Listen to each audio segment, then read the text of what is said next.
ဒါဖြင့်ဒီနေ့ဓမြတိုက်နေတဲ့လူတွေကလည်း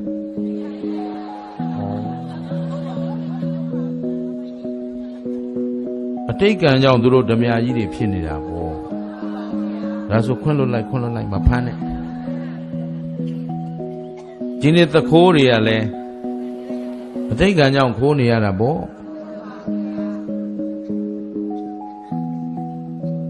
အဲ့ဒါလို့သာအတိတ်ကံကြောင့်လို့တစ်ထစ်ချခမည်းတော်ယုံကြည်လိုက်ရင်ရှိတဲ့ထောင်တွေအကုန်ဖျက်လိုက်ကျုပ်တို့လည်းကြောမနေနဲ့ပူဇော်စရာလည်းမရှိဘူးပုတ်ခတ်စရာလည်းမရှိဘူးဒဏ်ခတ်စရာလည်းမရှိဘူးမှားသူလည်းမရှိဘူးမှန်သူလည်းမရှိဘူးသေချာစဉ်းစားလူမတန်ကန်ချတယ်ကိုယ့်အကိုပြင်းလို့မွဲတာကိုငပြင်းမွဲတာကိုကန်ကြောင့်လို့လွှဲချဗမာပြည်ဘာလို့မွဲလဲငပြင်းနေကြောင့်မွဲနေတာငပြင်းနေငဖြင်းနေပြင်းလိုက်တာလဲအရေးထွက်အောင်ပြင်းတယ်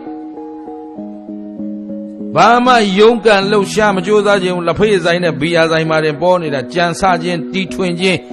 ယုံကန်ခြင်းလှုပ်ရှားခြင်းမရှိဘူးမဟုတ်တာလှုပ်လဲငုံခံနေတာပဲမမှန်တာပြောလဲငုံခံနေတာပဲဒီနေ့အထိမတရားမှုတွေကိုခင်ဗျားတို့ငုံစုံပြစ်ခံနေတဲ့အတွက်မတရားမှုအားလုံးကလွှမ်းမိုးခြင်းခံနေရကံမကောင်းလို့မဟုတ်ဘူးကွာ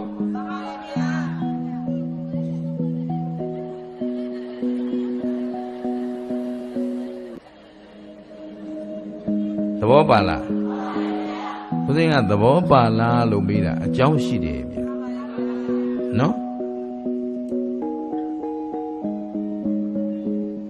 အဲ့ဒါလို့အတိတ်ကံကြီးပဲသာပုံချမယ်ဆိုရင်